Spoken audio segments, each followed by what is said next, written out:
What's going on, all you big booty bitches out there? It's another episode of Cold Takes from the Land.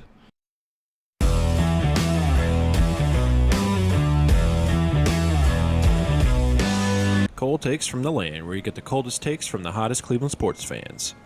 And the unfortunate reality of being a part of Cold Takes is sometimes you catch a cold. And that is what I'm currently dealing with right now. So that is why we're very last second in this preview. But, we got to get something out there.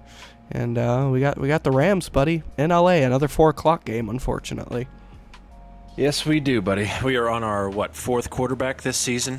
So it'll be an interesting one. We got, hopefully not the corpse of Joe Flacco going out there this week. Yeah, I guess you've stated it there. Let's just get into the elephant of the room before we get into our 3 keys to victory.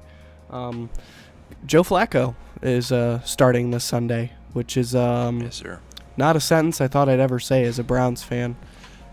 No, I still can't believe I'm rooting for a former Raven and Joe Flacco, but here we are. Yes. I saw a tweet that was like, it's 2023, the Browns are 7-4, and a Super Bowl MVP is starting at quarterback for them. We really live in a simulation. Pretty much. It's just 38-year-old, soon to be 39, Joe Flacco. Yeah.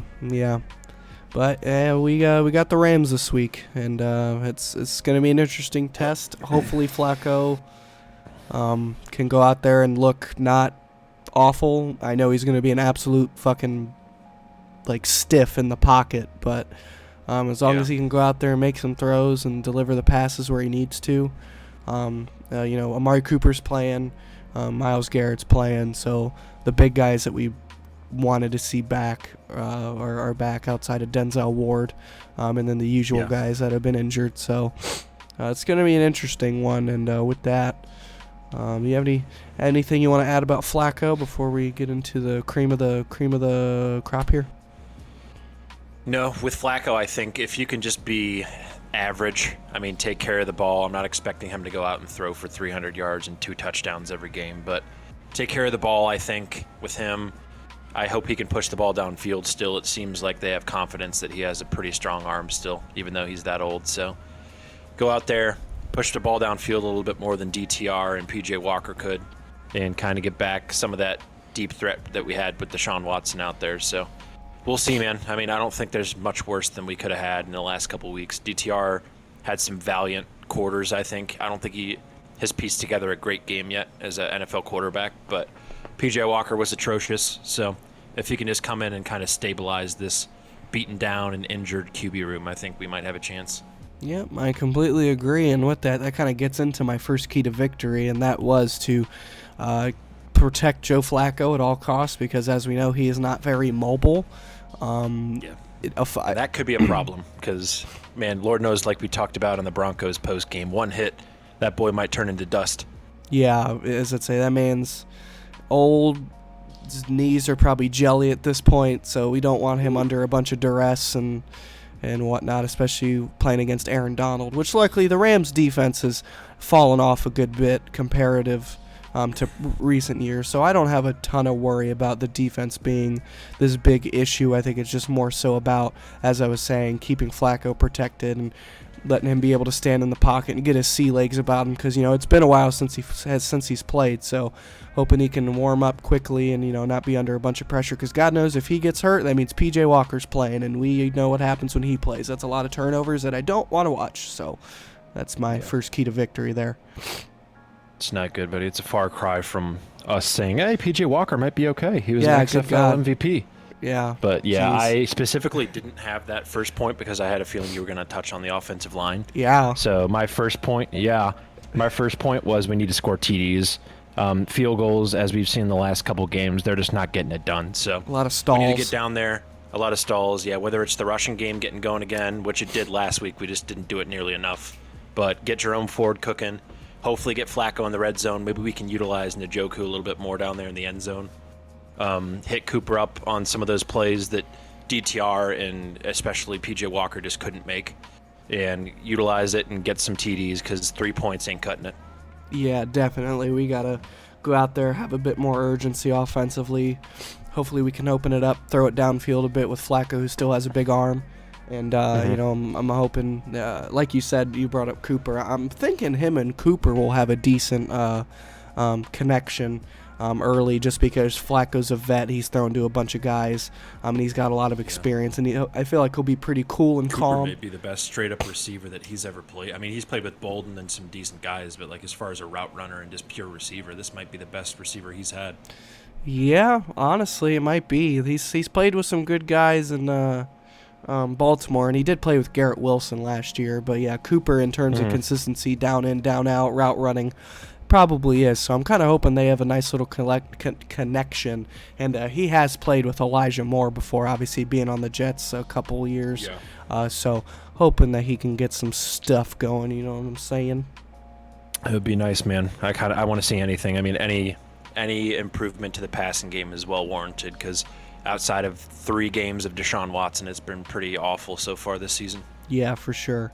And my next point was also kind of referring to the run game specifically, and it was, I think the note I wrote down in my phone notes a couple days ago was, goddamn, don't stray away from the run, because Ford was looking really good on 9 carries last week. And yeah, he was cooking, man. He was cooking. He had almost 70 yards on those 9 carries. Yeah, for sure. And you don't want to stray away from that. So I think, again, it's another thing that's taken pressure off of Flacco. If you can run the ball consistently and run the ball well, it kind of opens a lot of things up. And Ford has been showing, like, over this last 4 or 5 game stretch, he's been playing much better than he first started, when he first got kind of swifted into the role as the starting running back. And Kareem Hunt has had some spots here and there. He's clearly over the hill, but he can still provide some nice short yardage situations, an occasional explosive run here and there. We both like Pierre Strong, unless it's a backwards pitch play. Yep. And so I'd like to see him get a few carries too. He might be in the doghouse for a game after that one. Yeah, I wouldn't blame Stefanski for it, because, that fucking Jesus. I'm trying to forget about that game. But yeah, that was kind of my main thing, is just really establish the run game. And even if it's having some issues early on, because like I said, Aaron Donald can cause some problems, just stick with it. Like, you can't stray away from it, because when we're already this limited in our pass game, all we got is the run game. So we got to get it going. Yeah.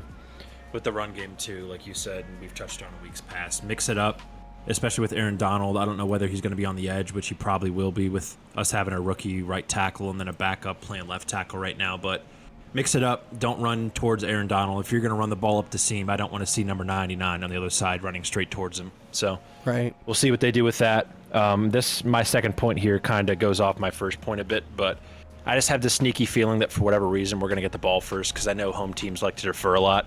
So my second point was score first and put the pressure on their offense, because they had a pretty damn good week last week with that running back they have. They're just now starting to get healthy again on offense with Matthew Stafford, Puka Nacua, and Cooper Kupp. So I'd like to see us score a touchdown right off the bat and kind of put the pressure on them. Yeah, as I'd say, the one of the patterns we've had, especially since Watson has gotten hurt, is we have not started off hot. So that'd be nice to go out there, score a touchdown, and have a nice 7-0 lead in the beginning of a game, because we really haven't seen it since the Arizona game. So that would be definitely sweet. I think that ease a lot of people's minds on offense too, if they can come down, whether it's a Flacco pass to Njoku or Cooper for a touchdown, or even Jerome Ford or Kareem Hunt busting one in. I think it would do a lot of good for that offense to see that. Yeah, absolutely. That would be pretty damn beautiful to see. I definitely agree with you, and I think Stefanski will not be afraid to let it loose a little bit, as long as he's comfortable with Flacco in the offense, just because, like I said, Flacco's a vet. He's been there, done that, so I feel like he's picked up the offense pretty well, and at least I'd like to think so, and he'll come out there and play at least, good enough football for Stefanski to be comfortable, be like, all right, let's open it up a bit and, try to score some points. Yeah, his experience is one thing that I'm kind of falling back on. He's had a ton of it, obviously. He's been in the league for about 20 years. And not only his experience, but like you touched on, he has a couple years with Elijah Moore under his belts, and they seem to be good buds. So seem to see what we can do with that and maybe get Elijah Moore rolling a little bit more in this offense. For sure. Yeah, I definitely agree. My last point, my last key to victory is I was kind of thinking about our matchup defensively, obviously with Puka Nacua and Cooper Kupp being back healthy for them, and Stafford being back healthy. That's going to be tough without Ward. Yeah, that's a tough task.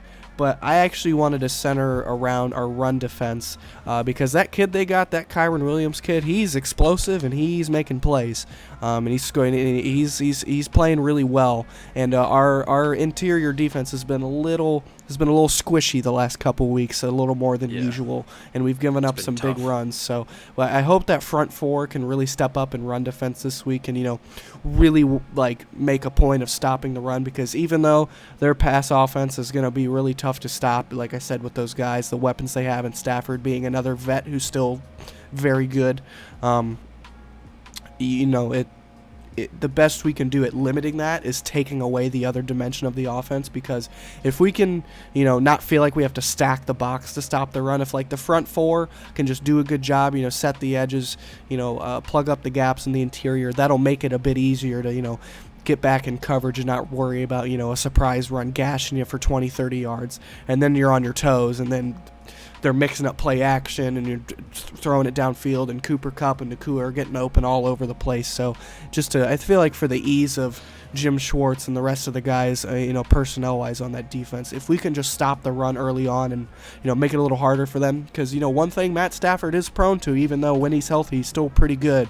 He does turn the ball over a decent bit. So if you can force him, to maybe make a couple throws he wish he wouldn't have, that would be very nice. Yeah, I have a feeling Jim Schwartz has been on these defensive tackles for the past couple weeks too, to kind of get back to form. Dalvin Tomlinson's had a couple of tough games back to back, and we're going to need one of these other guys to step up, whether it is a Mo Hurts, whether it is a Jordan Elliott, right? Yep. Jordan Elliott, like any of these guys, we're going to have somebody step up and kind of help him out a little bit there, because it seems like there's just been holes galore right up the middle of our defense, especially last week. So need to shore up there a bit. And my third and final point kind of builds off of what you just said with the defense as well. I just put, we need to get back to form on defense and get healthy is the big thing, because we're not sure how long at this point we're going to be missing Denzel Ward for. I have a feeling he might miss another game or so, but not having him against a team like this that have two outstanding weapons is going to be pretty hard for us. Denzel, I hope he can kind of snap back and get back to what he's been earlier this season and even parts of last season a little bit, but he had a tough week last week in Denver, so I'm hoping we don't have another one of those circumstances. You mean Newsome? Getting cooked on, or Newsome? Yeah, I'm sorry. I'm hoping Newsome's not getting cooked out there on every which way. I know Cortland Sutton kind of did him in a few times on some routes where he just broke and just absolutely took off and torched the guy. So I'm hoping Greg Newsome II can kind of get back to form a little bit. Yeah, if Newsome can, play at the top of his game, and Emerson can just continue doing what he's doing, we can still pose some problems. And obviously, when you have Myles Garrett, I don't care if he's got a damage to his shoulder, a car accident, or missing a helmet. He just does stuff. So, and he does stuff that's real good. So I was in the minority too, with saying like, thank God he's playing, because having him out there, he's the best player I think on AFC defensive side of the ball this year. But even without him, we still have guys like Zadarius Smith and Obo Okoronkwo that can make a difference. So yeah, if we can do that, and it sucks that you're just missing Cam Mitchell to the IR too. I mean, if we had a guy like that, like he had a couple really good games earlier this season. Granted, he wasn't playing all the time. He was just kind of plug and play guy. But it sucks that you're down him and Denzel Ward. Yeah, definitely agree with you there. Just that kind of encapsulates it for me. In terms of the game plan itself. If you can go out, run the ball well, make it easy on Flacco, let him get comfortable, then let him open up a bit, have some success there, punch him in the mouth early, get an early lead, and then just play stifling defense like we have for the majority of the season. Make that pass rush relentless. DBs be on the top of their game, especially missing Denzel, like he said. If JOK can go out there in the middle of the field and keep making plays along with Delpit, and then that front stud, man. Yeah, played like a damn demon last week. Yeah, good God, he was the only one who did. And then if that front four can go out there and cause a lot of problems, and if Garrett, even if he maybe plays a little less snaps than normal, just because the shoulder, as long as when he's in there he's causing problems and making it hard for the offensive line and easy for the rest of our defensive line to get pressure. And if we can just stop the run, I feel like I feel like we can definitely win this game, and I feel like there's a world where we can win this game comfortably, but I think that's gonna happen. I'm not so sure, and with that, I think I'm ready to give our predictions. If you are, kind sir. Yes, sir. Let's do it. Alrighty. So when we were talking at work, I was being very negative Nancy, and I even told you I thought we were gonna lose, but I've had a change of heart. Man. I've been thinking about it, and I do have the confidence that we're going to come out and win this game. And my main reason is I think Joe Flacco, just because he's been there, done it, has a ton of experience. I feel like he's going to be cool, calm, and collected out there. He's not going to be overly phased by whatever's coming his way. And, I feel like he's going to go out there and, play, maybe not play super well, but at least keep the ship afloat and make throws where he needs to. I'm confident the run game can, have some success, and then I'm confident the defense can get back to form a bit, make it a point to stop the run because they struggled so bad at that last week. And I think Emerson and Newsome are going to know that their jobs are, they're a bit heightened with, Denzel Ward missing, especially with both those top-tier guys that they're going to be having to guard. Obviously, I think the Rams are going to get their plays. They're going to have their defensive stops here and there, especially with Aaron Donald still being very good. But I do think it's going to be scrappy, but I do think we're going to come out on top, I'll say by a score of 20-16. Okay, interesting. I'm glad you changed your mind on that. And as you already previously know, I said I think it's going to be a little more of a high-scoring affair, just because our defense is banged up. Myles Garrett, we're not sure exactly what we're getting with that shoulder injury. I know they reported one thing, and then Mary Kay a couple days ago kind of ran it back a bit and said, well, there might possibly be some structural damage after like 2 days prior saying there was no structural damage. So these are the kind of reporters and reports we have to deal with in Cleveland here. We never know what the fuck's going on. But yeah. Regardless, I'm going to say the Browns win by a score of 31-21. Ooh. I think Flacco's going to have a touchdown or two. I'm going to say final stat line, I think Flacco's going to throw 1 touchdown. I think we're going to rush for 2.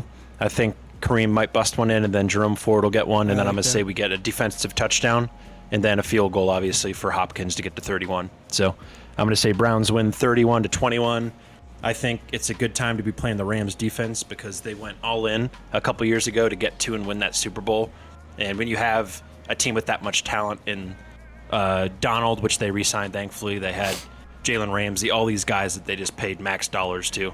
It was kind of win now, which they went out and did. So the repercussions of that are what we're seeing now in 2023, and they just don't have the money to spend to retain some of that talent. So I think we'll get it done this week. Yep, I'm hopeful. Me too, because if not, buddy, if Flacco plays terribly, I don't even want to think about it.